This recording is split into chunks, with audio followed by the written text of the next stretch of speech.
Hello, I'm Leslie Nielsen. Now, we've all heard for years that the ocean is the planet's last unexplored frontier. Well, it still is. And the marine environment could provide the key to sustaining human life in the next millennium. Now, this DVD will take you on a journey through some fascinating underwater learning adventures. So dive in and have fun. Hello, I'm Jean-Michel Cousteau, and I've spent most of my life exploring the oceans.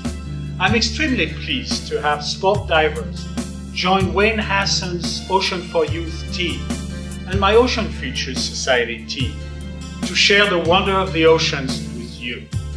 This program is an opportunity for you to learn about the ocean from people who have really been there. Divers know the excitement of the underwater world and its importance to us all. It's the ocean that regulates our climate. The ocean provides us with seafood, new drugs, and useful products. Every day of your life, you eat or use something that was made with ocean plants, called algae. Products like toothpaste, mayonnaise, cardboard, chocolate milk, ice cream, all use chemicals from algae. And who doesn't dream of paradise? A tropical beach lined with palm trees on one side and a coral reef on the other. The adventure of discovery can be found in a tide pool, a whale watching trip, or even better, exploring a kelp bed or coral reef as a new diver. Join us on a voyage of adventure and discovery. You have an ocean explorer right here, a real diver who has experienced the big wow of the ocean personally. Enjoy, learn, and think of what you can do to help protect our ocean.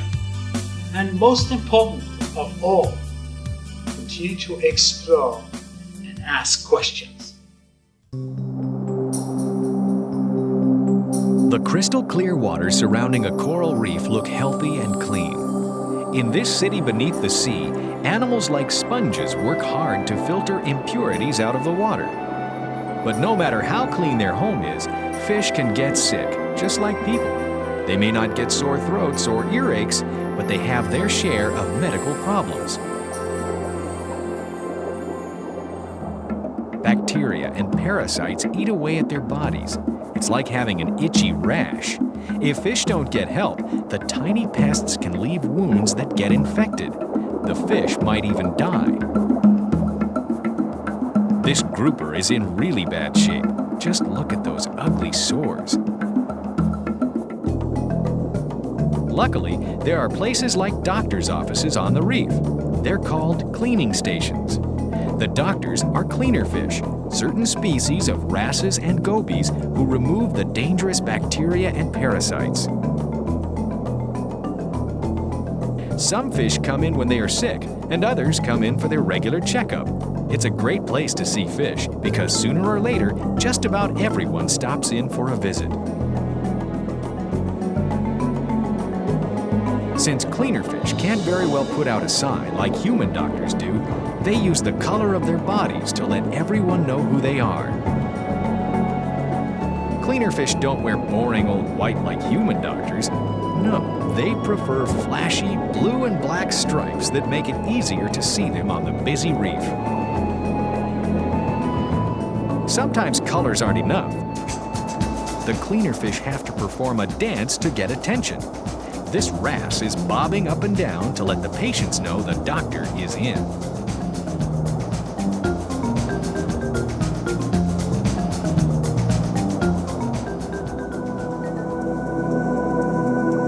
Patients also advertise. They swim into the general area and, well, start acting strange.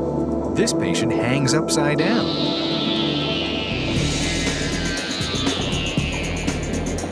Some go vertical. Mouths gape open, fins flex. This hogfish extends its mouth parts. Say ah. Don't try this at your doctor's office. They might think you need your head examined instead of your tonsils. Once patients get noticed, they don't have to fill out forms or wait for hours. The cleaners get right to work. They don't use tools, they use their teeth. That's right, These doctors nibble away at pesky parasites and dead skin. The parasites can be anywhere, and the hungry cleaners make sure they get every last bit. Their fish patients even let them clean inside their mouths. These cleaners are more like dentists, since they work around teeth. But since they're so small, they have to go right into the patient's mouth to do their job. They're probably the only dentists that have more to be afraid of than their patients. But few cleaners are ever eaten. Patients are careful not to devour their doctor, especially if they found one they like. At the cleaning station, everybody wins. The patients get rid of parasites, the doctors get a tasty meal, and the reef keeps disease under control. Everything seems to even out. But there's always someone who tries to cheat the system, even on the reef. The fang blenny looks just like a cleaner, but it's not. Using a perfect disguise, it gets close to bigger fish who think they're about to be cleaned. But instead of helping remove parasites and dead skin, the blenny nips off a piece of flesh or fin and zooms away with a mouthful of stolen food. Maybe that's why some patients get a little touchy. Still, most fish leave the station satisfied. They may not get a piece of candy on the way out like in one of our doctor's offices, but there's one big advantage to a cleaning station. You never have to worry about having a shot.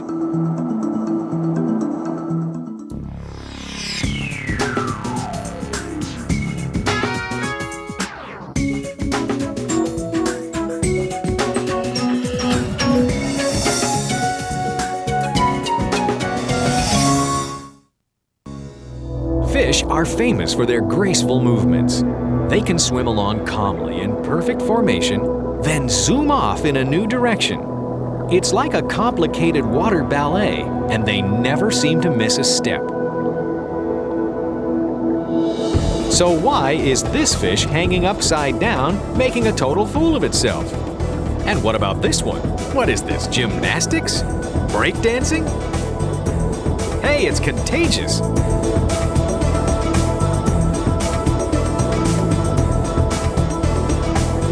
Why are all these fish acting so weird? Is it something in the water?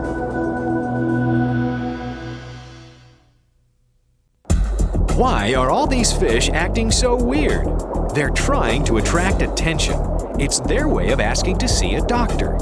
On a reef, many fish have medical problems, just like humans. Not sore throats or earaches, but infections from parasites and bacteria. They go to a cleaning station for regular checkups. It's like an underwater doctor's office. When they get there, they use strange movements called posturing to let the doctor know that they don't want to eat him, they want his help. At the cleaning station, cleaner fish like these species of wrasses and gobies are the doctors. They nibble the pesky parasites and bacteria off their patients. The patients let the doctors clean just about everywhere. Both fish get something from this partnership. The patients get rid of disease, and the cleaners get a nice meal. It's like one big hospital. Say, ah! In the tropics, the shallow waters just offshore are filled with colorful fish. It seems like one big beauty contest. These fish come in all colors of the rainbow. It's a stunning sight, but all those colors attract a lot of attention, and that's not always good, like when there are dangerous predators around. So if you don't want to be eaten, but you still want to stretch your stuff, you have to find a way to be secure. Some find security in numbers. These basslets are in school. That doesn't mean desks and homework. It means they swim in a group. This makes it hard for predators to single anybody out. It's just too confusing.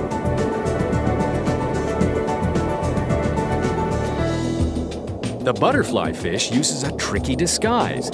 It has a marking on its back that looks just like a big eye. This can confuse predators by making them aim their attack in the wrong direction.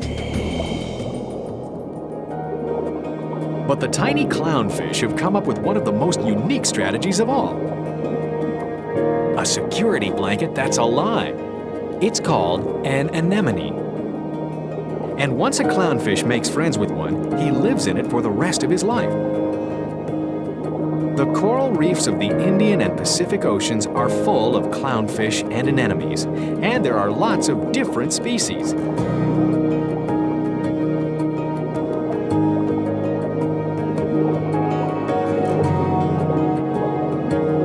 Clownfish are some of the most brightly colored fish on the reef, so they really need some security, and that's where the anemone comes in. Anemones may be pretty, but they're deadly too. Their tentacles contain harpoons filled with venom called nematocysts. When animals like fish touch the tentacles, the anemone shoots out hundreds, sometimes thousands of tiny harpoons. It's a big ouch for a little fish, and if the anemone is lucky, it curls up to get its fish dinner into its tiny mouth. No, this is not a big purple donut. This is what an anemone looks like when it is curled up. This is a dangerous time for the clownfish since they don't have much room. But once the anemone has swallowed its food, it uncurls and the clownfish have more room to move around again. You may be wondering why the clownfish would want to live in a house decorated with stinging tentacles. Isn't that kind of dangerous? Not for the clownfish. Clownfish have a special coating of mucus that protects them from the anemone's sting. Other fish don't have this coating. That's good for the clownfish. Safe in its anemone, it knows that if predators come looking for trouble, they'll be sorry. The anemone gets something out of this partnership too. The clownfish defends it with life and fin. Some of the fish on the reef can eat anemone tentacles without getting a stomachache. But the anemone doesn't have to worry. Its clownfish protectors don't let anyone get too close.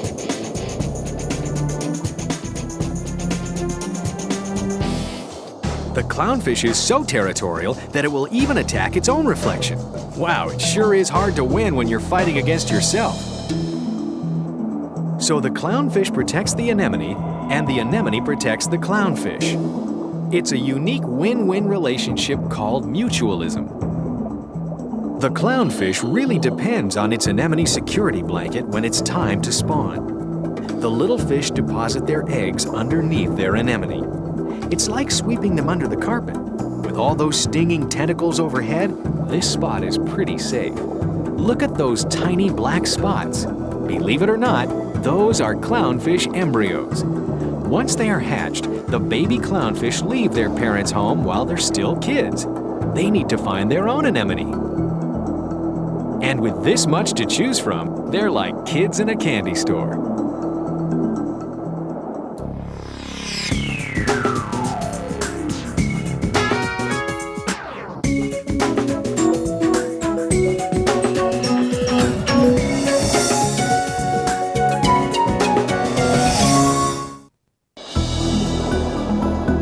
Clownfish are some of the brightest stars on the coral reefs of the Indian and Pacific Oceans.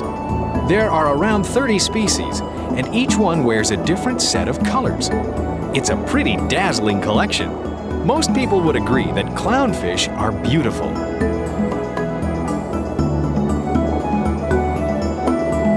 But for some reason, this clownfish doesn't seem to like the way it looks. Hey, we can't always be happy with our appearance. But taking it out on the mirror won't help. This is really going too far. There must be more to this temper tantrum than meets the eye. Can you guess why the clownfish is acting like such a bully? Do you know why the clownfish is acting like such a bully? It's protecting its home. Clownfish live in the tentacles of anemones. Anemones are invertebrates. They don't have backbones, but they do have tentacles full of venomous harpoons.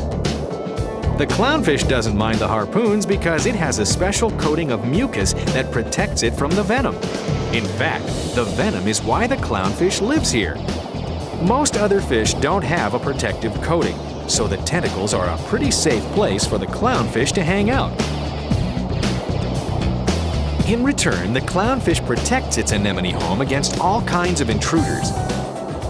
The clownfish even attacks other clownfish, including reflections of itself. The clownfish is so protective, it even attacks giant creatures like the diver. Hey, little guy, pick on someone your own size. Oceans cover 70% of our planet, so the Earth is really a water planet. The oceans are teeming with life.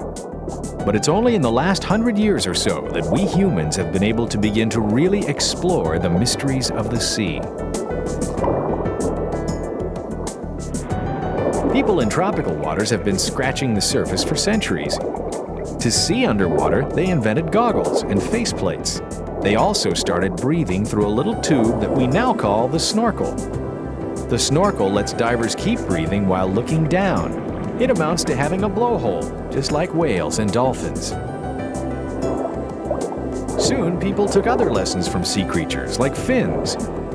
Fins enabled people to swim faster and further without getting tired. With these advancements, humans began to explore coral reefs and other wonders of shallow water. But they couldn't go deep without holding their breath, and you can't do that forever. In the early 1800s, underwater hard hat diving apparatus like this one were developed. Hard hat divers wear a big metal helmet attached to a hose that brings air from the surface. Now divers could finally go deeper and stay longer, but there were some big limitations. For one thing, they had to wear heavy lead boots to keep from popping to the surface like corks. And then there's the air hose. As every dog knows, it's hard to go where you want when you're on a leash. Believe it or not, one of the next big plunges in diving history took place a long way from the ocean, here in the mountains of central France.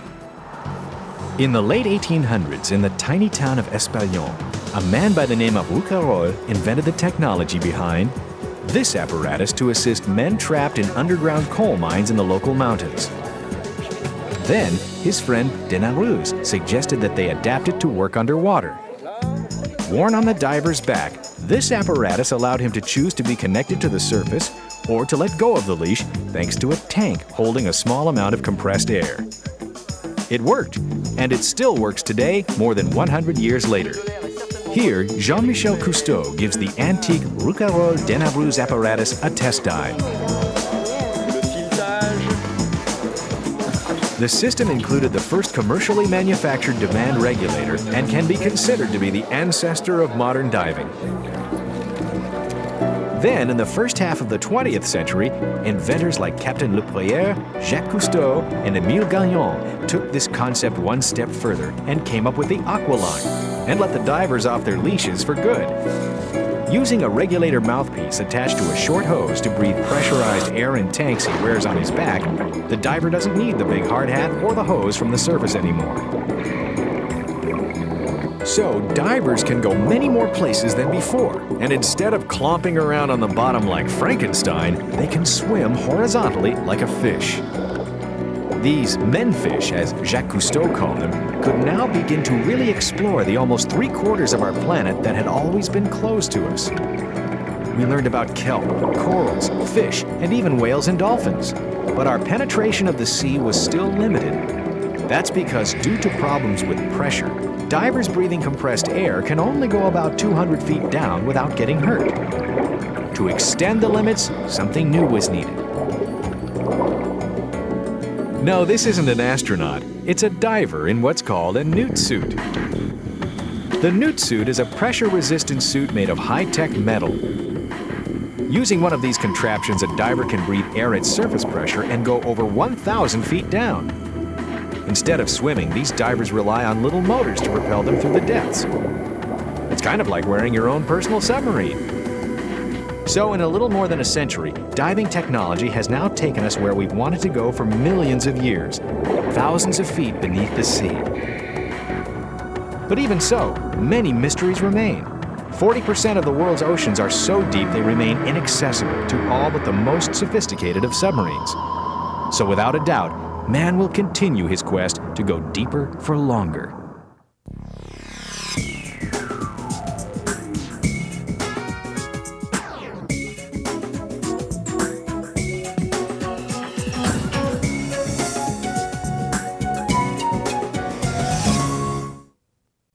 Oceans cover 70% of our planet, but only recently have humans been able to venture beneath the sea. Using goggles, snorkels, and fins, tropical people were the first to explore coral reefs and other wonders of shallow waters. But they couldn't go deep without holding their breath, and you can't do that forever. In the early 1800s, hard hat divers used big metal helmets attached to a hose that brought air from the surface. Now divers could go deeper and stay longer, but there were some big limitations. For one thing, they had to wear heavy lead boots to keep them from popping to the surface like corks. And then there's the air hose. As every dog knows, it's hard to go where you want when you're on a leash. Do you know how divers were freed from their leashes? Do you know how divers were freed from their leashes? With the invention of this device, the Rouquayrol-Denaruz apparatus, in the late 1800s, a diver could choose to be off the air hose thanks to a tank holding a small amount of compressed air. It worked, and it still works today, more than 100 years later. The system also included the first commercially manufactured demand regulator, making it the ancestor of modern diving.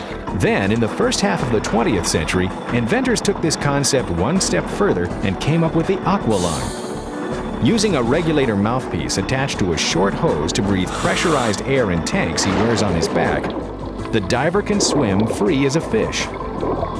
Now untethered, divers can go where they please, but due to problems with pressure, divers breathing compressed air can only go about 200 feet deep. But submarine technology is already allowing man to continue his quest to go deeper for longer. This Russian destroyer is on its last important mission. It's headed for the Cayman Islands in the Caribbean Sea. No, it's not sailing off to war, but the Cayman government does plan to sink it. Why, you may ask?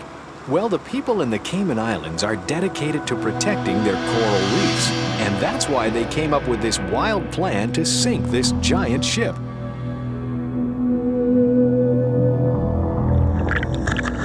You see, there are so many scuba divers now that many coral reefs are getting overcrowded. And when they get crowded, they can get damaged, and it takes a long time for corals to fix the damage. After all, it can take corals about 100,000 years to build a reef, but people can do it much faster. Creating a new artificial reef can be as quick as sinking a ship. The Cayman government hopes that after they sink the destroyer, a lot of divers will come to explore it. This will help to reduce the crowds on nearby coral reefs. But first, the ship must be prepared for sinking. Environmentalist and filmmaker Jean-Michel Cousteau supervises and documents the process. The tower has to be removed. It's too tall, and if it went down with the ship, it would create a navigational hazard that could cause other ships to sink. It's a big job. Some passages have to be sealed off so divers don't get trapped.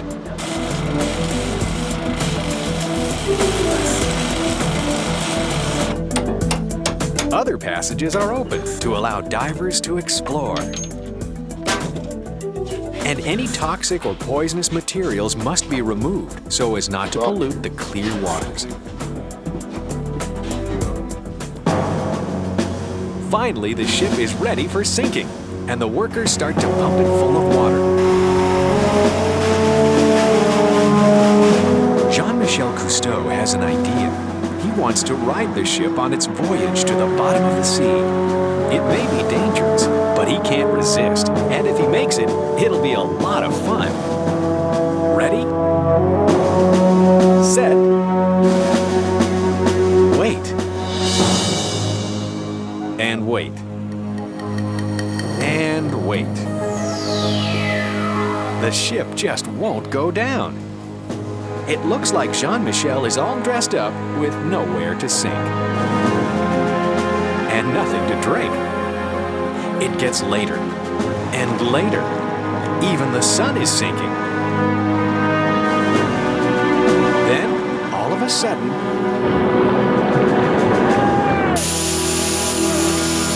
down she goes.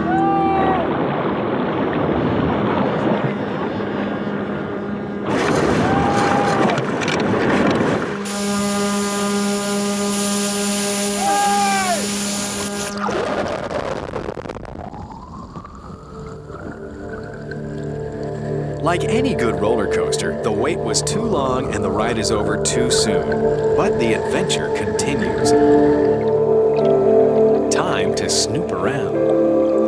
The shipwreck is a pretty spooky place, so Jean-Michel is glad to see a friend from his team.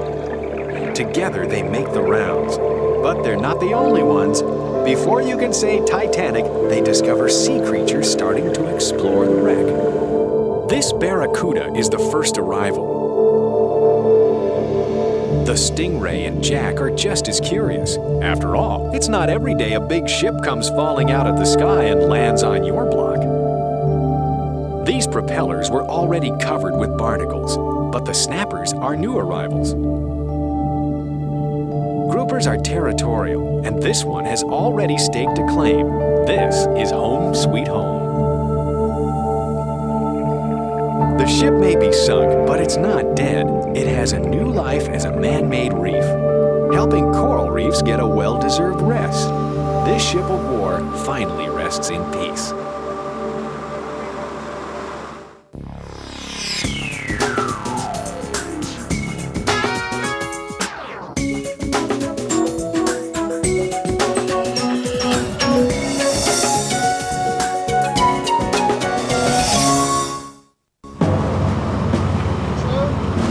This destroyer used to be loaded with powerful cannons and rockets. Now it's a ship of peace. But it still has one important mission left.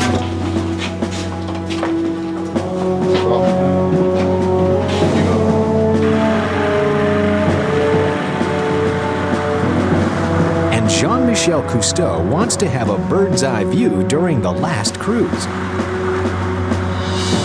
That's why he is climbing to the crow's nest. But wait a minute, why is Jean-Michel putting on dive gear when he's so far above the water? Why is Jean-Michel wearing his dive gear? Because this ship is on a voyage to the bottom of the sea, and he's the only passenger.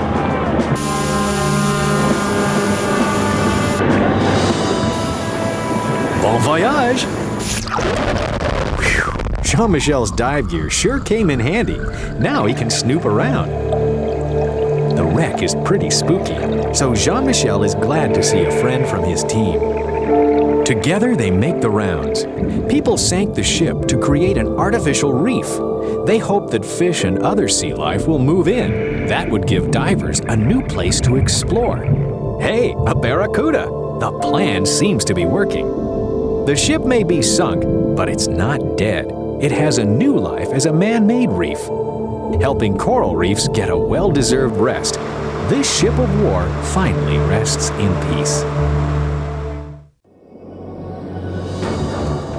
Somewhere in the undersea gloom, there lurks a fearsome predator, a figure straight out of our worst nightmares, the eel. Many people think eels are frightening creatures that belong in horror movies. But actually, eels are just fish. They may come in lots of different colors, but they have one thing in common. Instead of being round like the pufferfish, or flat like the flounder,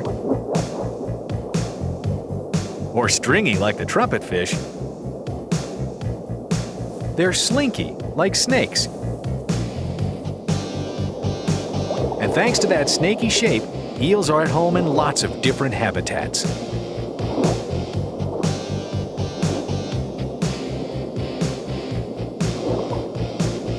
These garden eels live in the sandy bottom, looking more like plants than animals, except when disturbed. That's when they retreat down the holes they've burrowed in the bottom. The snake eel uses the same strategy. When it senses danger, it digs into the sand tail first. Now you see them, now you don't. But most eels seek out rocky crevices, using their shape to go where few predators can find them.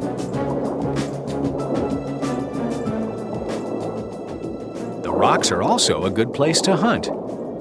When an eel wants dinner, fish can swim, but they can't hide.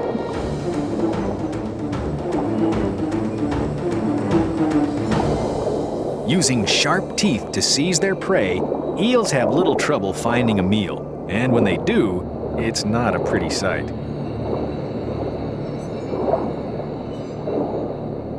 Like snakes, eels swallow their living prey whole. You can see this fish still moving inside the eel. Eventually, it will die from lack of oxygen. Sometimes eels' eyes seem to be bigger than their stomachs. But you'd be surprised. By tying itself in a knot like this, scientists believe that eels are actually crushing their dinner into a more bite-sized piece. Eels don't have very good table manners, but when you don't have any hands, it's kind of hard to use a knife and fork.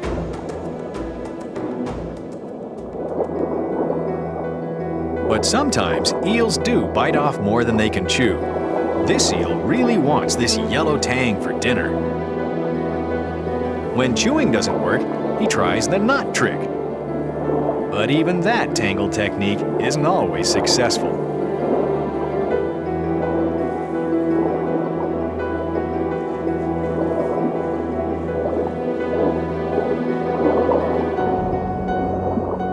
And in the end, this yellow tang escapes the jaws of death.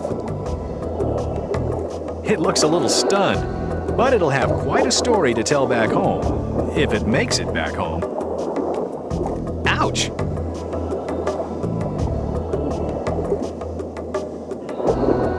Here's a scary sight. Just look at all these eels. But are eels really as vicious as they're made out to be? This diver plans to find out. With his hands safely covered in chainmail gloves, he plans to hand feed this slithering mass.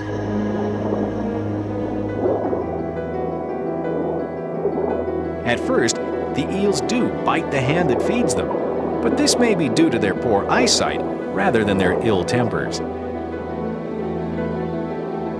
Eels learn quickly, though, and soon they're eating out of the diver's hand as gently as family pets.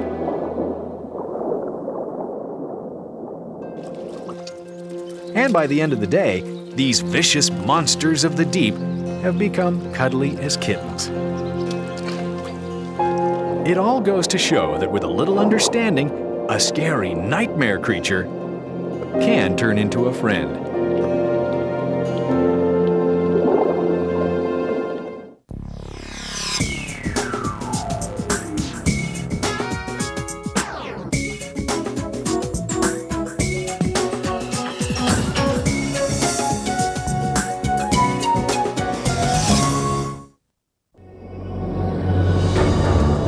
Most people think eels are vicious killers straight out of a horror movie. But really, they're just fishes. Eels come in lots of different colors. But instead of being round like the pufferfish, or flat like the flounder, they're slinky like snakes. And thanks to that snaky shape, eels can go where few predators can find them. And when an eel wants dinner, fish can swim, but they can't hide. Using sharp teeth to seize their prey, eels have little trouble finding a meal. So with all those great teeth, why do you think this eel is all tied up in knots over this fish? Why is this eel all tied up in knots? Scientists believe that eels use their flexible bodies to crush big meals into more bite-sized shapes. But sometimes even eels bite off more than they can chew. This eel really wants this yellow tang for dinner. When chewing doesn't work, he tries the knot trick. But even that tangle technique isn't always successful. And in the end, this yellow tang escapes the jaws of death. So are eels really as vicious as they're made out to be? This diver plans to find out. With his hands safely covered in chainmail gloves, he plans to hand feed this slithering mass. At first, the eels do bite the hand that feeds them. But they learn quickly, and soon they are eating out of the diver's hand as gently as family pets. And by the end of the day, these vicious monsters of the deep have become cuddly as kittens. This elephant seal looks really hungry, and he should be. He may not have eaten for almost 2 months. Is he on a diet? No, but his feeding grounds could be thousands of miles away. You see, every year, male elephant seals like these migrate as much as 2,000 miles from their feeding grounds in chilly northern waters to their breeding grounds here in Northern California.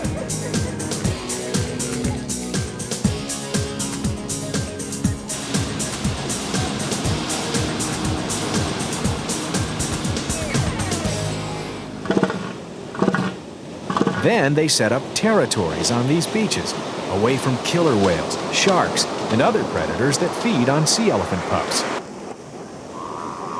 When the females arrive, the competition for territory is fierce. Like two heavyweight boxers, the males snort and threaten would-be rivals, and if needs be, come out swinging. Males have tough skin on their necks for protection. But despite this, many end up bloody and some get badly hurt. In the end, the biggest guy gets the biggest territory. And the guy with the biggest territory gets the prize. A big group of females called a harem. During the mating season, the winning male mates with as many of them as he can. The males are 4 times the size of the females. But even so, all of this fighting and mating can be exhausting. For the females, on the other hand, the harem life seems to be one long slumber party. It may seem like the only thing to worry about is not getting sunburned. But grouchy males can actually be a serious threat to the females. Just think how you'd feel if you were accidentally run over by one of these 4,000-pound giants. They may seem ill-tempered, and they are, but male elephant seals need to be grouchy to protect their harem. And the rule of thumb seems to be, the bigger the harem, the grouchier the male. Some harems are so big that the males have a hard time defending them from other males. This male just barely manages to keep his harem together. Maybe it's because he has such an empty stomach. After all, he hasn't eaten in months.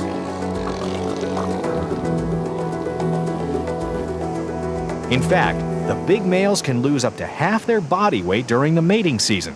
That's over a ton. And when the males do go, they'll still have a few weeks' journey to the dinner table. Their feeding grounds in polar waters. And when they get there, they'll have to dive up to 1,500 meters to feed. That's almost a mile. Finally, the males start their journey. And not a moment too soon for this little guy. Since he's still a youngster, he can't compete with the big males for harems. So for him, the first few trips back to the breeding grounds may be little more than an exercise in starvation. So off they go, leaving the females and pups to fend for themselves on the beach. Male elephant seals aren't big on family values. But females are known for their maternal instincts, right? Not female elephant seals. Soon, they too will leave the safety of the beach and undertake a long journey in search of a square meal. But what about the pups? Now that they've been weaned, they're called weaners, and they're on their own. Can you imagine having to learn how to swim and fish all by yourself? Well, that's what baby elephant seals have to do. It may seem scary, but these weaners aren't whiners. They know that if they rely on their instincts, they actually have the perfect babysitter, Mother Nature.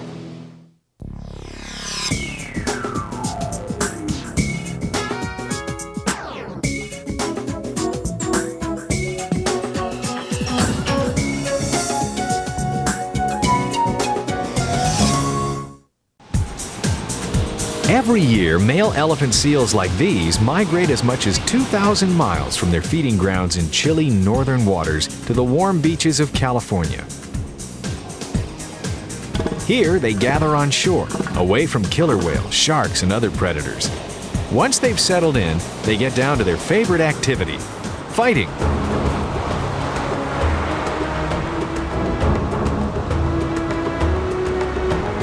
They have tough skin on their necks for protection, but many still end up with serious injuries. Whatever they're fighting over must be pretty important. Do you know what it is? Do you know what these elephant seals are fighting over? The answer is territory. In the end, the winner gets the biggest territory. And the male with the biggest territory gets a big group of females called a harem. During the mating season, he mates with as many of them as he can. And soon the beach is full of elephant seal pups. After the mating season, the adult elephant seals migrate to their feeding grounds thousands of miles away, leaving the pups to fend for themselves on the beach. Elephant seals aren't big on family values. So what about the pups? Well, now that they've been weaned, they're called weaners, and they're on their own. It sounds scary, but these weaners aren't whiners. And if they rely on their instincts, they actually have the perfect babysitter, Mother Nature. My kids are going to come back with stories about the hammerheads, the penguins. They're going to teach everyone about what Wolf and Darwin is about and how special the Galapagos Islands are. Show me where Galapagos is. Right, here's the Galapagos Islands. I'm reading about sea lions because I'm going to the Galapagos. Sea lions get all of their food from the ocean. Oh, look at all the whales. I'm reading about the dolphins because I'm going to the Galapagos and I want to learn about dolphins. I'm reading this book because I want to learn stuff about the Galapagos. Hey, look!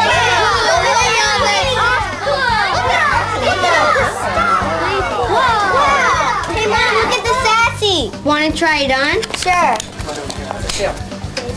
This is what buddies do. Well, you're my buddy.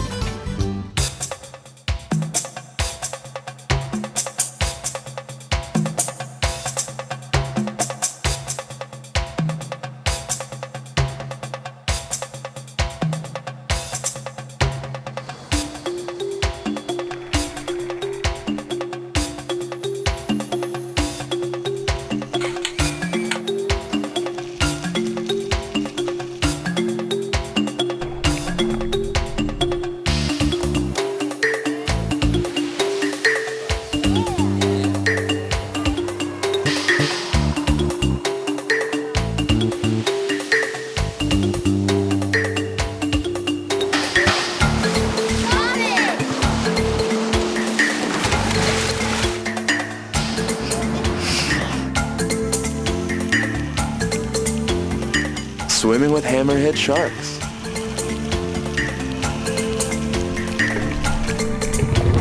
Snorkeling with sea lions.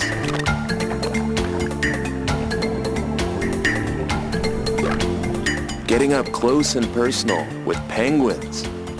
Blue-footed boobies. Iguanas. And a huge land tortoise. What happened? These are just a few of the wondrous things that 8 lucky kids and their lucky parents got to see and experience when they spent a fantastic week in the Galapagos Islands. Hi, my name is Caroline, and I was there with my friends and got to see all those cool things. I think that the funnest thing for me was swimming with the sea lions. They were just like puppies swimming all around us, coming up real close and swimming real fast. They were so cute. When I was in the water with the sea lions, my friend Danny came up in the skiff that took us around. He had just put on his wetsuit on the big boat that we were staying on. When he got on the water and started to snorkel, a sea lion came right by him. It was so fast, I don't even think he saw it. It was great. Watching the sea lions swim and play was almost like a dream.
Organized by Oceans for Youth founder Wayne Haslett, this educational adventure underscores just how much both children and adults can learn from a fascinating experience with the ocean and its creatures. She's not even afraid of you, huh? She's not sniffing at me. No, she can smell you from right there. I think the kids learned more this week about the marine environment than they could have possibly learned in a whole school year. That's what I think. From the point of Charles Darwin and his theory of evolution and how not to touch things and keep them in natural state, I mean, it was unbelievable what these kids learned in the course of a week.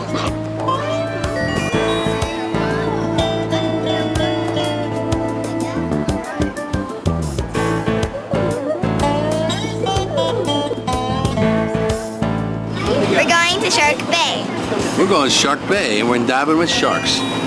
Another great thing we did was swim with the hammerhead sharks. Not just one or two, but tons of sharks. Can you believe it? We all thought that sharks were really dangerous, but they didn't even care that we were there. We were with our parents on the surface, looking down at all the big hammerheads. I think the parents had more fun than we did.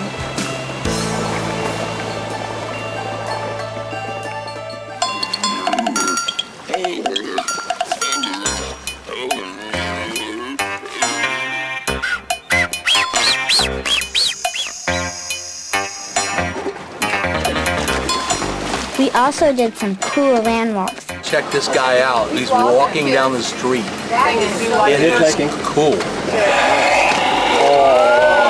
happened? They are afraid of you, so if you keep... We learned about lots of the animals we saw.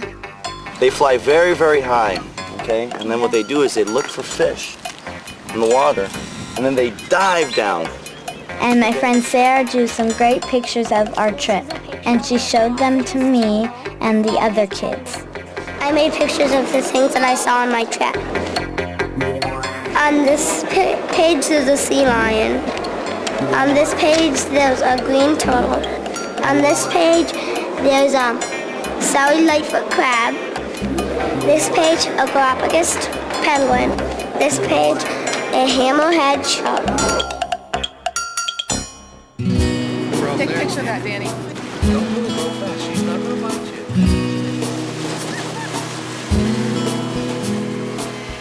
We had such a great time. I just couldn't wait to get home to tell my friends all the things that we did. I hope the Galapagos stays this way forever. I can't wait to get back from this trip to tell all my friends and teachers what I saw. I'm sure glad we took lots of underwater pictures because no one would ever believe me when I tell them I was surrounded by sharks. I think my children got to see life truly on a natural scale, not in a zoo or not in textbooks or in movies, but up close and personal. And when I saw the excitement on their faces and just the joy and the experiences of doing something for the first time, you just couldn't put that into words. Hi, my name is Catherine, and we're in Galapagos, and we see all these really cute sea lions. There's bull seals, seals, fur seals, they're all over the place. I really never thought that I'd be diving with hammerhead sharks. Being in the water with all those sharks at first was kind of spooky. They didn't pay attention to us at all. They just swam right by like they saw us every day. It was awesome. I'm Davis Hassan, 9 years old, and I like to scuba dive a lot. We were able to enjoy something all together, doing the same thing, and yet doing something very educational, which was being in the Galapagos Islands and seeing the sea life and the island life, and all the creatures, and the kids learning that this is where everything all started. And it was a great experience. My name is Karen. I'm 7 years old. I'm only a sassy diver, but I had a blast in Galapagos. Yeah, I think the ocean is for youth, and that's what it's all about. We have to educate our kids about the ocean and all the things that live out there. Hey, let's face it, who's going to take care of the ocean when we're gone? It's going to be our children. What a better way to experience the ocean than with your kids firsthand. When they come home with their stories of adventure and lessons of conservation, these kids and their parents will pass on their new sense of wonder and respect for our environment to their friends and to the future.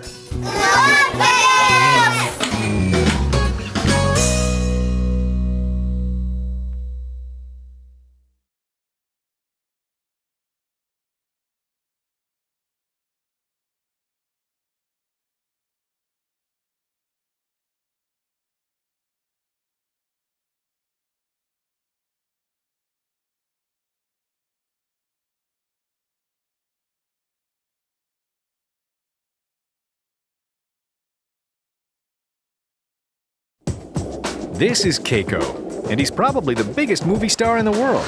He's certainly the heaviest. You might have seen him as Willie in the movie Free Willy.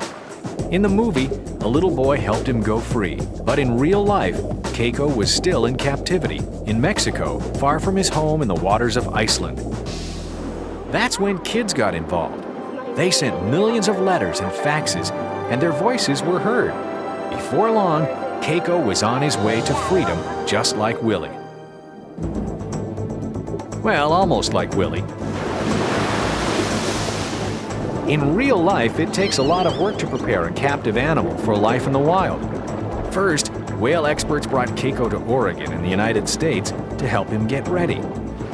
After 18 years in captivity, Keiko needs to be untrained. He must learn to be wild.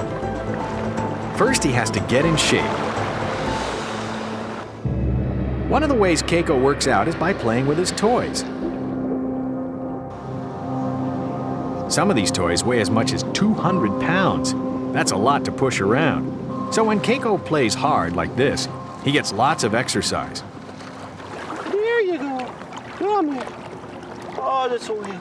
There's a big whale. Just like any kid, Keiko sometimes plays too hard and gets a scrape. Keiko may not get a Band-Aid for his boo-boo, but he does get lots of love. Keiko also needs to exercise his mind, so he's encouraged to think up games of his own. For instance, Keiko has been trained to pick up his trainer and let her ride on his back, but this time, he has something different in mind.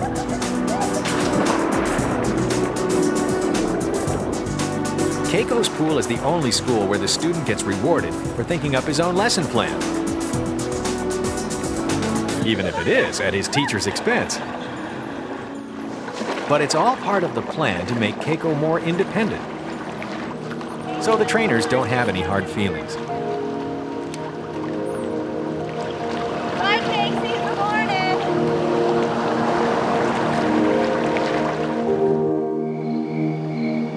morning. Like any kid, Keiko likes to be with his toys at night, but Keiko never really sleeps.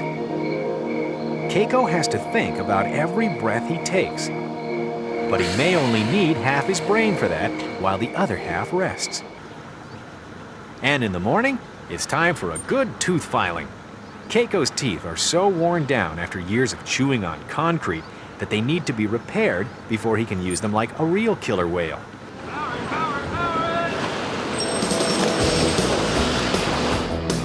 After a couple of years in untraining, Keiko looks great. He's gained nearly a ton of weight and a whole bunch of attitude. When he first arrived, he could only stay underwater for about 3 minutes. But now, he's up to 18 minutes, which is normal for a wild killer whale. But he still has one important lesson to learn. He's been hand-fed by humans for almost 20 years. At sea, there are no handouts, so Keiko must learn to hunt.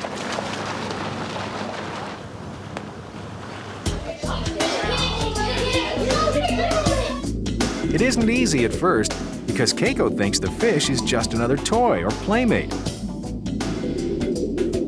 But pretty soon, his killer instinct comes alive, and the fish doesn't have a chance.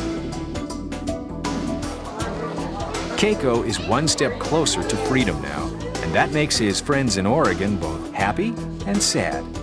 They know that when he goes, they'll miss seeing him up close. But they're also very glad for it.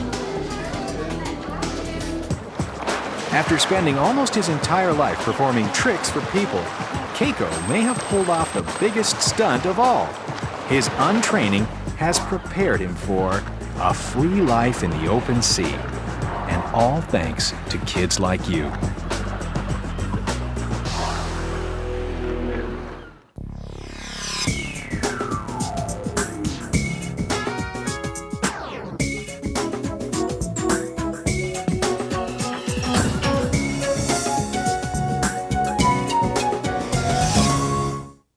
This is Keiko, and he's probably the biggest movie star in the world.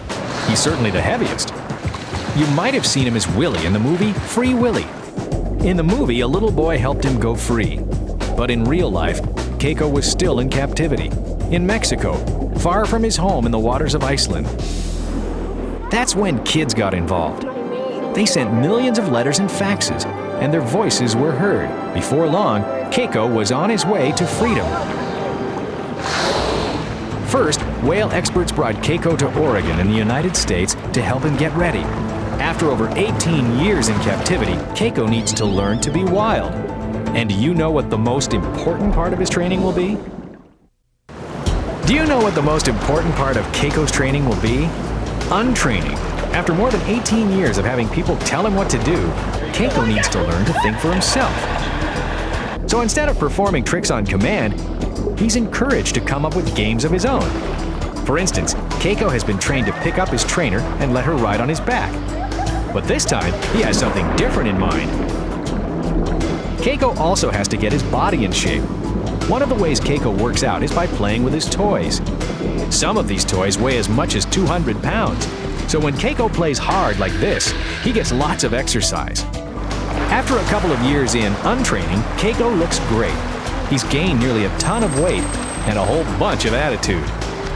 After spending almost his entire life performing tricks for people, Keiko may have pulled off the biggest stunt of all. His untraining has prepared him for a free life in the open sea, and all thanks to kids like you. In the clear, warm waters of Florida's Crystal River, it's easy to imagine falling in love with a beautiful mermaid. Now imagine that she looks like this. Not quite what you had in mind, is it? This big puffy thing is a West Indian manatee, which migrates each winter from the cool ocean into the warmth of Crystal River. It belongs to a family of marine mammals called sirenians, after the word for siren or mermaid. In olden times, some sailors mistook the manatee for a beautiful enchantress. Who knows, maybe these men had been at sea too long. But at least they liked the gentle creatures. Other sailors concentrated on hunting them for fat, meat, and hides. They gave them another name, sea cow, because they're always grazing. Humans like to hunt them so much that one relative of the manatee, the Steller sea cow, was completely wiped out in the 1700s. Manatees and their close relatives in South America, dugongs, were very easy to hunt because they live in shallow coastal waters and are very easy to approach. Like whales and dolphins, manatees are descended from animals that once lived on land. Over the last 50 million years, they have evolved to live underwater. They've lost their hind legs, which have been replaced by a broad tail used for propulsion and steering. Their front legs have become big, flat flippers like oven mitts. These flippers help them paddle through the water, and they also make it easier to do what the manatee does best: eat. The manatee eats about 60 different species of plants. Sometimes they like to vacuum up algae, which grows on the bottom of the shallows. At other times, they prefer water hyacinths and other aquatic plants, which they grind up using big molars. Using its flippers, a manatee can shovel in 100 pounds of plants a day. And after the meal, it may wish it could use its fingernails to clean its teeth. Or maybe it could floss with this old anchor rope.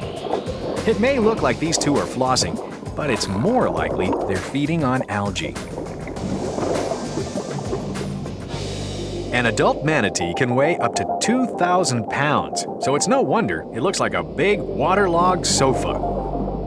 But all that mass isn't just blubber. Every 20 minutes or so, the manatee comes up for air. Manatees don't really swim to the surface, they just rise using their lungs. Manatee lungs are huge, reaching halfway down their bodies. Some scientists believe that just by tensing up their muscles, manatees can make their lungs bigger or smaller, like a balloon, and that helps them rise or sink without flapping their fins.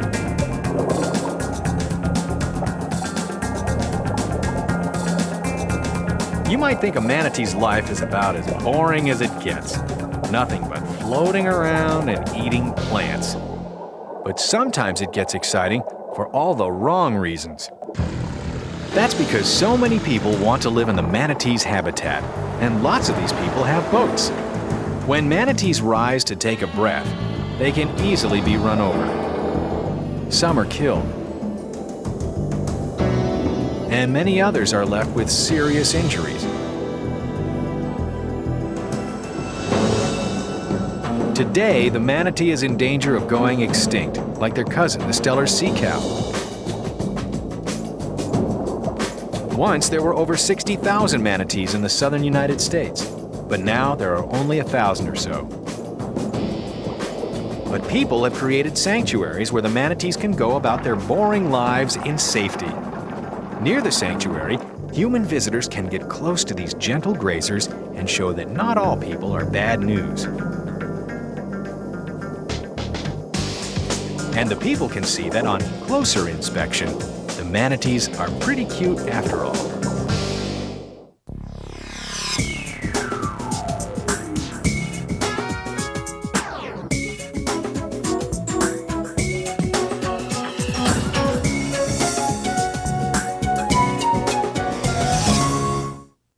In the clear, warm waters of Florida's Crystal River, it's easy to imagine falling in love with a beautiful mermaid. Now, imagine that she looks like this. Not quite what you had in mind, is it? This big, puffy thing is a West Indian manatee, which migrates each winter from the cool ocean into the warmth of Crystal River. It belongs to a family of marine mammals called sirenians, after the word for siren, or mermaid. In olden times, some sailors mistook the manatee for a beautiful enchantress. Who knows, maybe those men had been at sea too long. Other sailors gave them another name, sea cow. Do you know why? Do you know why some people call manatees sea cows? Because like their landlocked counterparts, cows, grazing is what the manatee does best, only they do it underwater. Using its flippers, a manatee can shovel in 100 pounds of plants a day. Adult manatees can weigh up to 2,000 pounds. That's a lot of weight to lug around. But thanks to evolution, manatees have come up with a special strategy. Some scientists believe that just by tensing up their muscles, manatees can make their lungs bigger or smaller like a balloon. This helps manatees rise to the surface without having to swim. But when you're a manatee, the surface is a dangerous place. They can easily be run over by boaters. And today, these manatees are in danger of extinction. But people have created sanctuaries where human visitors can get close to these gentle grazers and show that not all people are bad news. And the people can see that on closer inspection, the manatees are pretty cute after all. Do you know how the mangroves stay put? It's all in the roots. To anchor itself in the soft bottom, each tree sends out many curved roots, forming a dense mat that allows mud to settle around the trees. But how do mangroves settle down in the first place? Well, mangrove fruits often develop into slender seedlings before they fall off the tree. When these seedlings come loose, the lucky ones fall straight down into the mud. And there you have it, instant tree. Mangrove forests are so thick that they can actually protect tropical coastlines from being washed away by hurricanes. But when mangroves are removed by people, the land slowly erodes away. That's what's happening to this beach. But once the people realized their mistake, they started thinking, we want our mangroves back. And soon they will have them back. By planting new trees, this wonderful forest can be created again. And that's pretty cool. It's not often that we get a second chance. In tropical areas throughout the world where shallow, warm seas meet low-lying shores, there's a wonderful forest. The mangrove forest. With their heads in the sky and their roots in the sea, these amazing plants are home to more than birds. In the mangrove forest, some fish actually live in trees. And in the mud around their roots, you'll find all kinds of things, from these strange air-breathing fish called mudskippers to stealthy crocodiles. The whole ecosystem depends on the mangrove's ability to stay in one place. And that's not easy when you're being knocked around by tides and currents. Do you know how the mangroves stay put? Sea lions seem to live a life of leisure, but it's not always fun and games. Some get into trouble, and when they do, people sometimes come to the rescue. Peter Howarth has spotted a sea lion with a fishing net around its neck, a dangerous problem. Peter used to capture marine mammals for zoos, but he had a change of heart. Now he uses his experience to teach people how to capture sea lions for their own good. He leads the team towards the shore, and when he gives the command, they storm the beach. Using special nets designed by Peter, they capture the injured sea lion.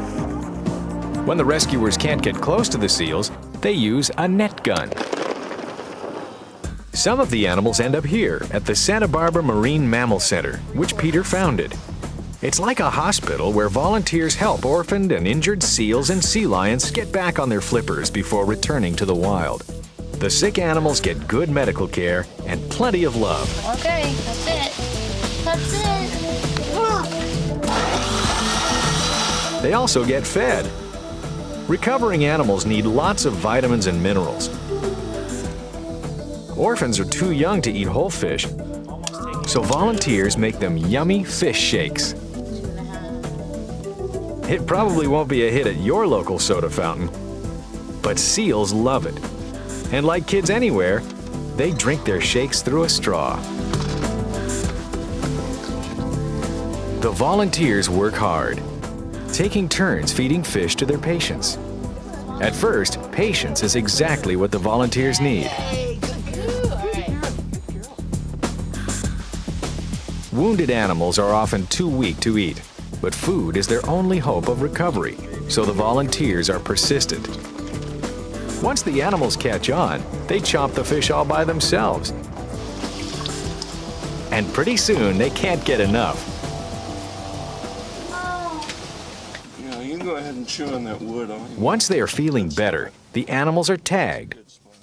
This will help the volunteers identify them in the wild. Good job.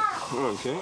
Then the volunteers move the animals into smaller cages for transport to the harbor.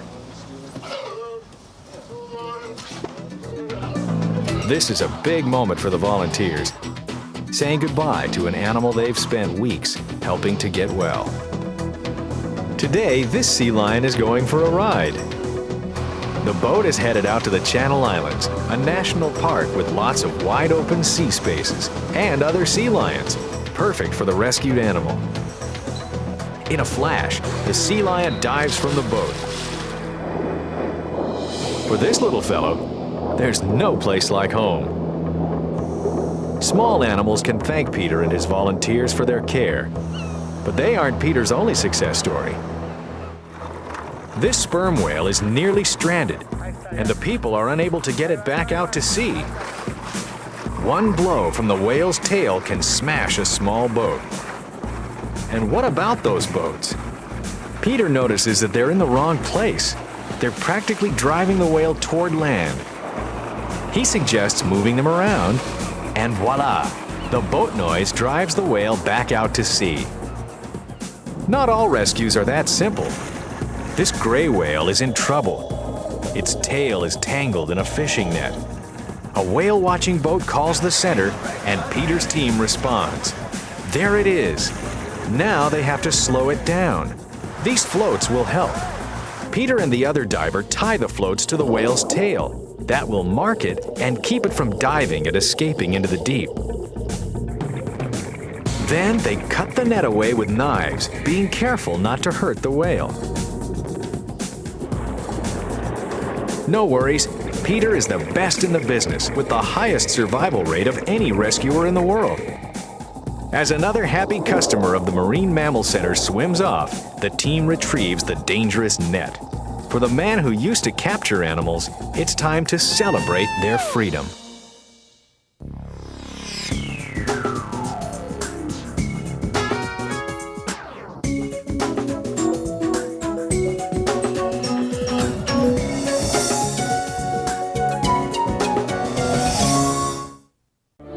Sea lions seem to live a life of leisure, but it's not always fun and games. Some get into trouble, and when they do, if they're lucky, they end up here at the Santa Barbara Marine Mammal Center founded by Peter Howarth. It's like a hospital where volunteers help orphaned and injured seals and sea lions get back on their flippers before returning to the wild. The sick animals get good medical care and plenty of love. When an animal has recovered, it's released into the wild. It's a lot of work, but when it comes to rescuing marine mammals, this process of rehabilitation and release may be the easy part. Do you know what can be the most difficult challenge? When it comes to rescuing marine mammals, do you know what can be the most difficult challenge? It's capturing and helping animals in the wild.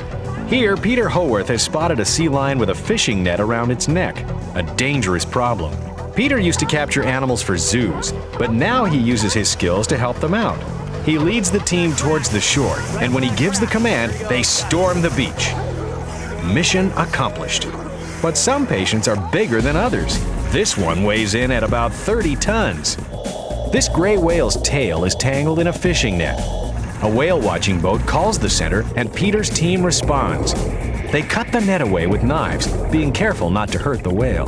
The Santa Barbara Marine Mammal Center is the best in the business, with the highest wildlife survival rate for any rescue organization in the world. As another happy customer swims off, the team retrieves the dangerous net.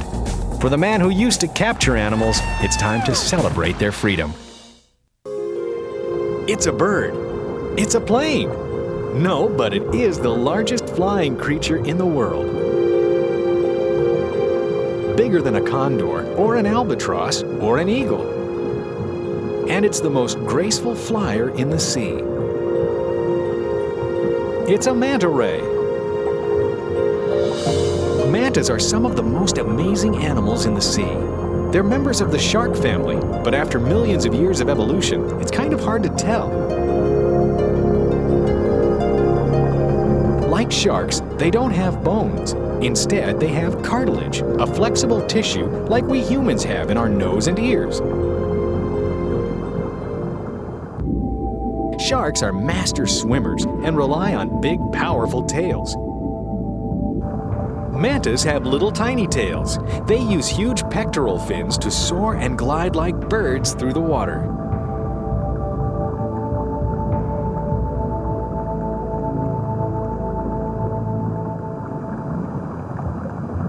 There's another big difference between mantas and sharks. Mantas don't have teeth. That's because they don't need teeth. They're predators, but their prey are tiny shrimps, worms, and other creatures. Scientists call this food zooplankton. Mantas zoom through the ocean sucking up zooplankton like big vacuum cleaners. Instead of teeth, mantas rely on special adaptations in their gills called gill rakers. As water passes over the gills, these gill rakers trap the plankton and they're swallowed up. Dennison and Shauna are two smart kids.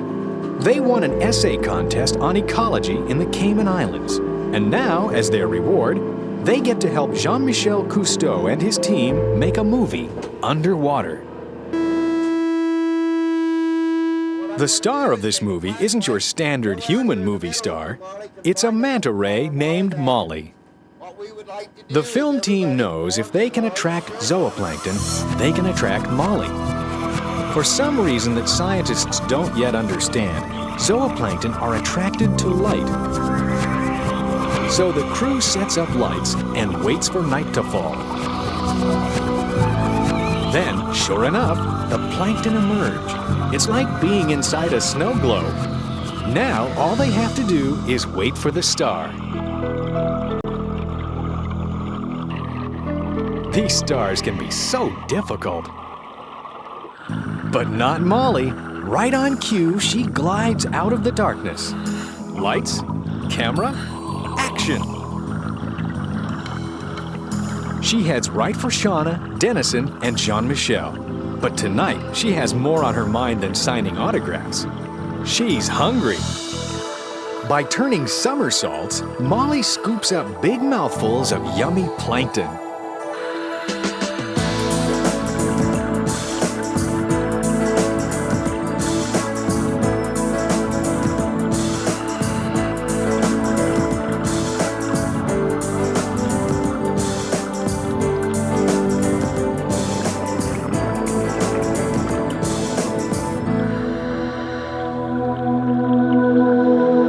respect, Jean-Michel and the team are careful not to touch Molly. It might scare her away.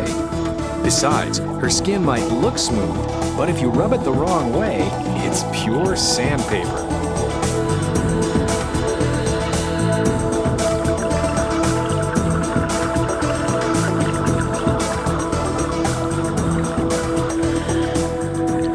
Molly is careful too.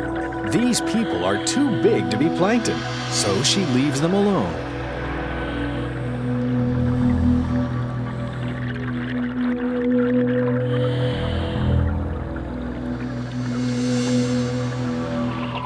Shauna and Dennison already knew a lot about the sea. Now they've learned that some movie stars are even more awesome in person.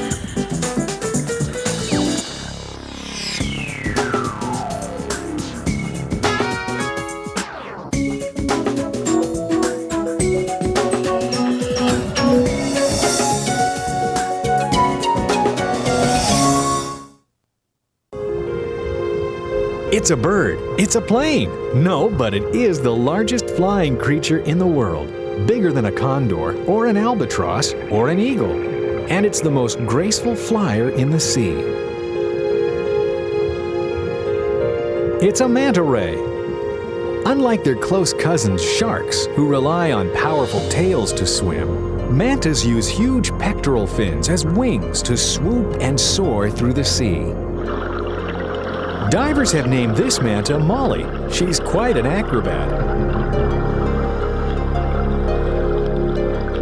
But why is Molly turning somersaults?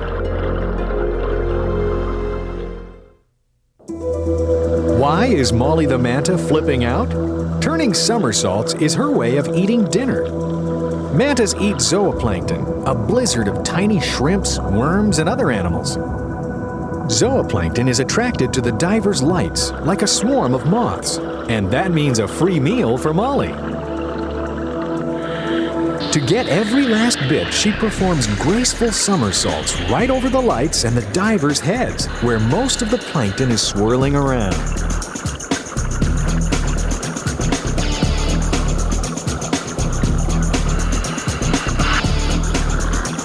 Molly's table manners are pretty weird, but they work for her because she can't eat her dinner with a knife and fork. But these manners probably wouldn't be appreciated at your dinner table. Better to save the somersaults for gymnastics class.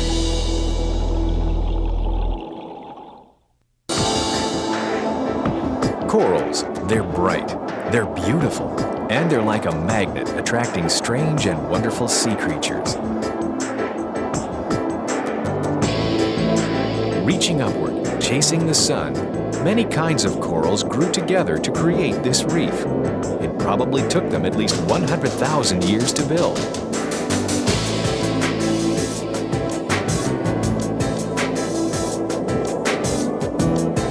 But there is way more to a reef than just coral. Check out the locals. They're a wild bunch, and there are a lot of them.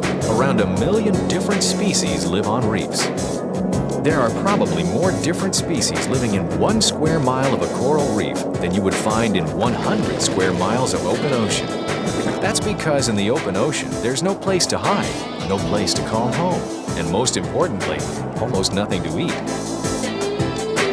The open ocean is like a watery desert where your closest neighbor just may be a shark.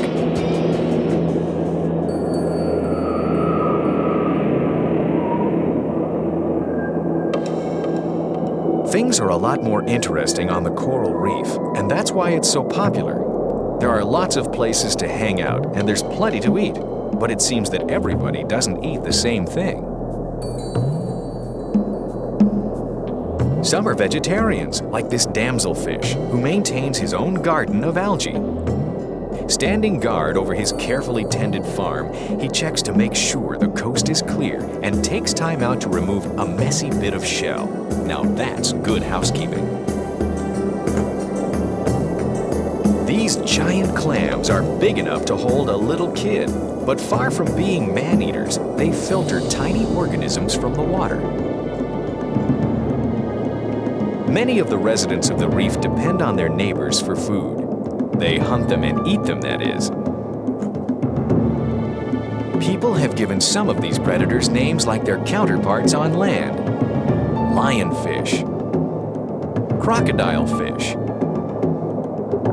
and the very sneaky scorpion fish. He's a master of disguise. Can you see him?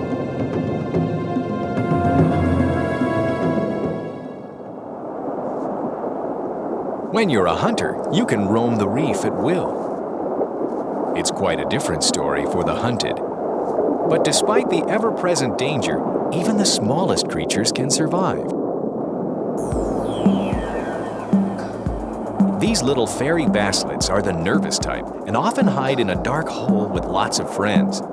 When it seems safe, they venture out to feed on plankton. But when hungry jacks who like to eat basslets are spotted, they scurry back to the safety of the reef. This little guy lives in a house that stings. The tentacles of this anemone are poison to all but the tiny clownfish. They can relax knowing that anyone who comes after them will get zapped by their venomous friend.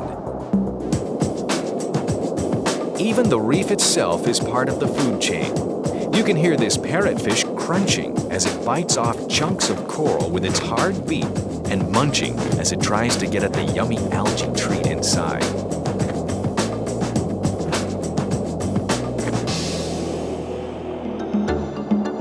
These are just a few of the multitude of species that make their homes on coral reefs. What's really amazing is that these reefs occupy only a minuscule 0.1% of the world's oceans. So coral reefs are small, but very important. In fact, the coral reef is to the ocean what the rainforest is to the land. A very special place filled with life. But just like the rainforests, reefs are threatened by people who bring things like pollution and overfishing. The good news is that by working together, people can help coral reefs, and all the strange and wonderful creatures who live there survive and hopefully live happily ever after.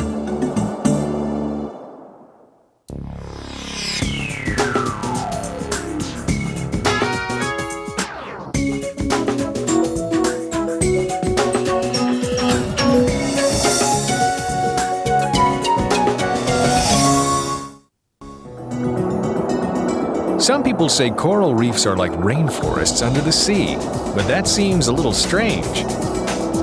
Is it because some corals look like trees? Is it because of all the parrotfish?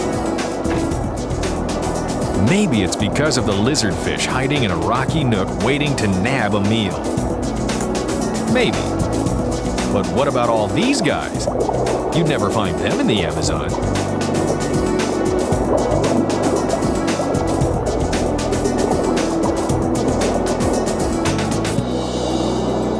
So why is a coral reef like a rainforest?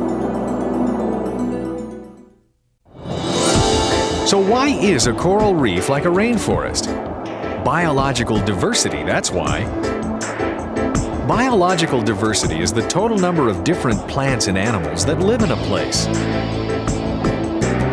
Tropical rainforests have the most living things on land, but coral reefs are the world champs of biological diversity. They take up only 0.1% of the ocean floor, but contain over 99% of all the species in the sea. That's around 1 million species, and scientists aren't even done counting yet. When there's a lot of diversity, it means that nature is very strong. If there's a storm or disease or some other disaster, some species might not make it, but the ecosystem will survive because there are so many other species ready to take their place. It's like having substitute players waiting on the bench for their chance to play. Jaws, a shark's claim to fame. Great white sharks in particular are considered to be dangerous man-eaters, and they have been known to attack people in certain situations. That's why these photographers are observing them from the security of a cage. But not all sharks are dangerous to man. In fact, there are over 350 species of sharks, and only a dozen or so are considered to be a threat to humans. These rays certainly aren't frightening, but they are one of the shark's closest cousins. What's remarkable is that sharks and rays have been around for about 400 million years. That's longer than the dinosaurs. One of the reasons they're still around is that sharks and rays have become really diverse, and diversity helps them survive in lots of different environments. Some, like these scalloped hammerhead sharks, live in tropical waters and feed on small fish. Out in the open ocean live huge basking sharks. When it comes to jaws, they win the prize. But they don't have any teeth. These gentle giants feed on tiny plankton, scooping in huge mouthfuls and filtering them over their gills. Stingrays prefer shallow, sandy bottoms where they feed on shellfish buried in the sand. Despite all this diversity, sharks and rays have some basic things in common. For instance, they're fish. But they're fish with a difference. Most fish, like this grouper, have a swim bladder inside their body. It's like a tiny gas-filled balloon that keeps them afloat. Sharks don't have a swim bladder, so they're always at risk of sinking. Luckily, they are a lot lighter than they look. That's because sharks don't have any bones. Instead, they have flexible skeletons made from cartilage. Cartilage is the same material you have in your nose and ears, and it is much lighter than bones. Since they have to swim all the time to stay afloat, sharks have some special adaptations. They have long pectoral fins that act like the wings of an airplane. With enough thrust from their powerful tails, sharks literally fly through the water. Some people believe hammerhead sharks have an extra wing. Their face, which is flattened out and may provide some additional lift. Not all sharks avoid that sinking feeling. When it's time for a siesta, these white-tip reef sharks let themselves down for a snooze on the bottom. Later on, fully rested, they'll go hunting.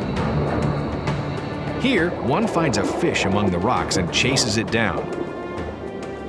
But if he doesn't want to share his snack, this shark will have to eat fast. Others, like this angel shark, let dinner come to them. Notice how the upper jaw detaches from the skull. This enables the angel shark to reach out and grab a meal. When an ocean whitefish darts by, the not-so-angelic angel shark ambushes the unsuspecting prey. You'd think that successful predators like sharks wouldn't need protection, but they do. Mainly, they need protection from each other. But there is one dangerous predator that sharks have to look out for: humans. Some people kill sharks to make shark fin soup. In fact, they kill so many that some species of sharks are now in danger of going extinct. The good news is that sharks don't have to be afraid of all people. Some people actually feed and interact with sharks just for fun. This dive experience is kind of like going to a shark petting zoo. This so-called fearsome predator seems to like getting its belly scratched. No bones about it, as we learn more about sharks, we realize that most of them don't deserve their bad reputation. So the next time you think of a shark, try to remember that they're far more than just a set of jaws.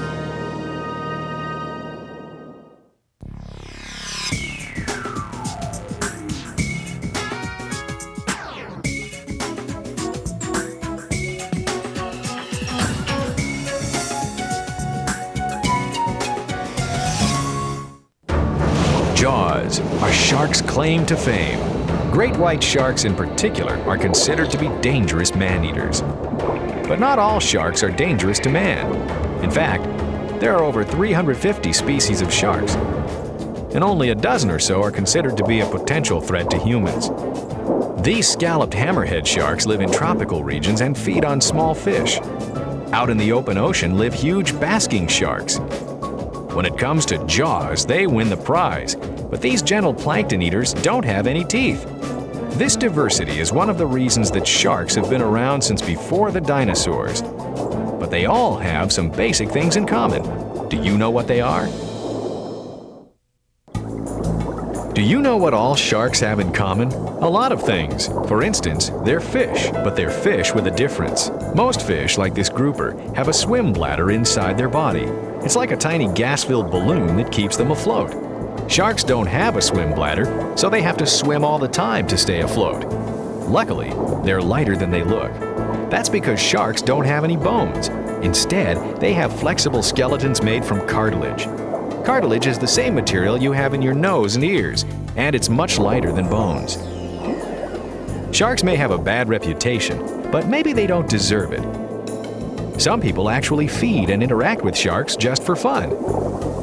This dive experience is kind of like a shark petting zoo. This so-called fearsome predator seems to like getting his belly scratched.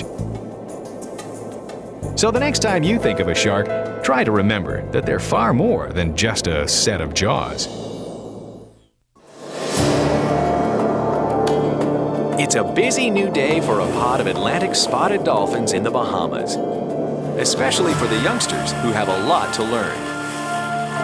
First, they shake out the kinks with a little exercise. Leaping might look like a game, but it's an important skill to learn because it helps them escape predators like sharks.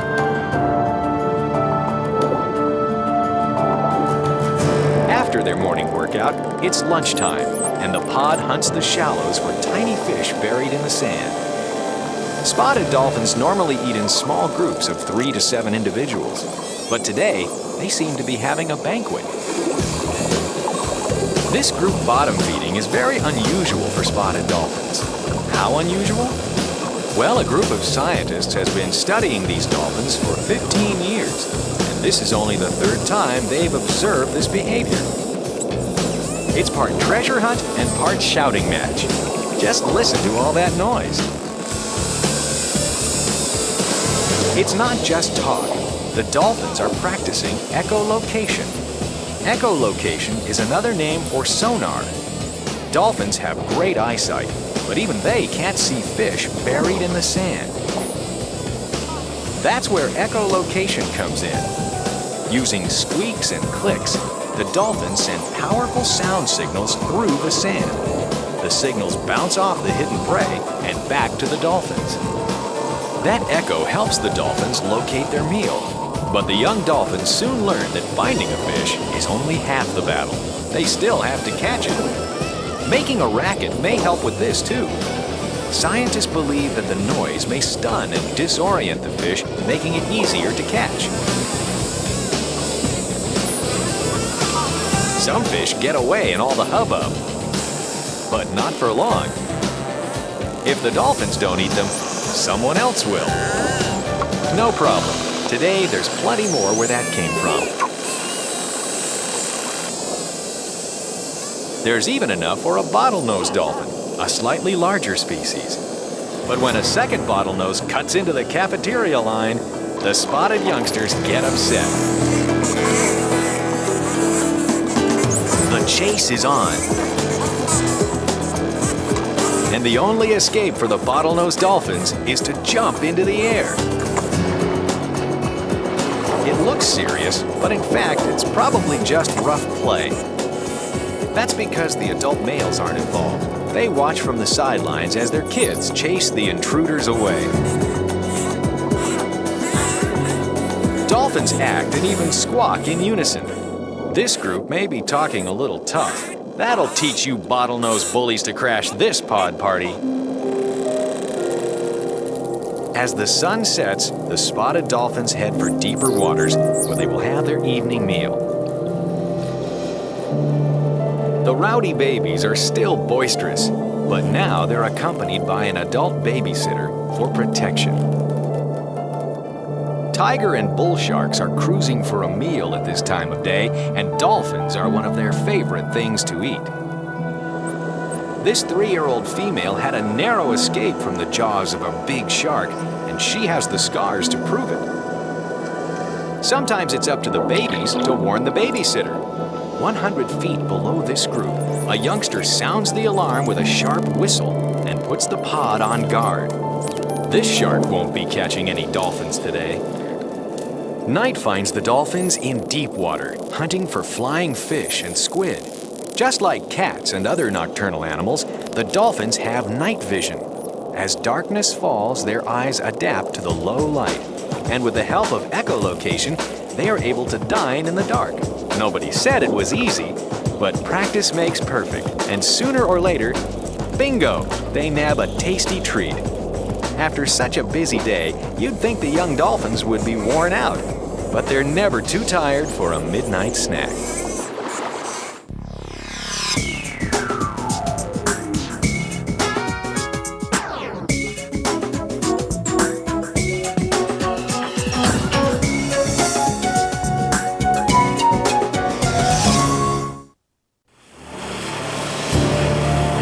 Atlantic spotted dolphins are some of the fastest swimmers in the sea. Their speed helps them escape predators like sharks. And it also comes in handy when they go fishing for a meal. Once they track down a likely fish, they catch it in their strong-toothed jaws.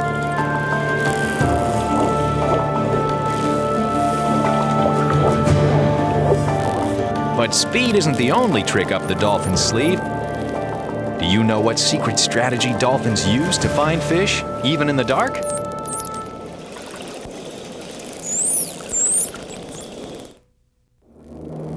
Do you know how dolphins locate fish, even in the dark? They use something called echolocation. Dolphins make lots of noise, and some of it is used for hunting. By sending out a series of clicks and listening for the sound to rebound off a fish, dolphins can figure out exactly where it is. Bingo! They also use echolocation to find fish buried in the sand. This pod of dolphins is digging for razorfish in the Bahamas. The young dolphins soon learn that finding a fish is only half the battle. They still have to catch it. Making a racket may help with this too. Scientists believe that the noise may stun and disorient the fish, making it easier to catch. And for the spotted dolphins, that's something to click about. Hello, I'm Jean-Michel Cousteau, and I've spent most of my life exploring the oceans. I'm extremely pleased to have sport divers join Wayne Hassan's Ocean for Youth team and my Ocean Futures Society team to share the wonder of the oceans with you. This program is an opportunity for you to learn about the ocean from people who have really been there. Divers know the excitement of the underwater world and its importance to us all. It's the ocean that regulates our climate. The ocean provides us with seafood, new drugs, and useful products. Every day of your life, you eat or use something that was made with ocean plants, called algae. Products like toothpaste, mayonnaise, cardboard, chocolate milk, ice cream, all use chemicals from algae. And who doesn't dream of paradise? A tropical beach lined with palm trees on one side and a coral reef on the other. The adventure of discovery can be found in a tide pool, a whale-watching trip, or even better, exploring a kelp bed or coral reef as a new diver. Join us on a voyage of adventure and discovery. You have an ocean explorer right here, a real diver who has experienced the big wow of the ocean, personally. Enjoy, learn, and think of what you can do to help protect our ocean. And most important of all, continue to explore and ask questions.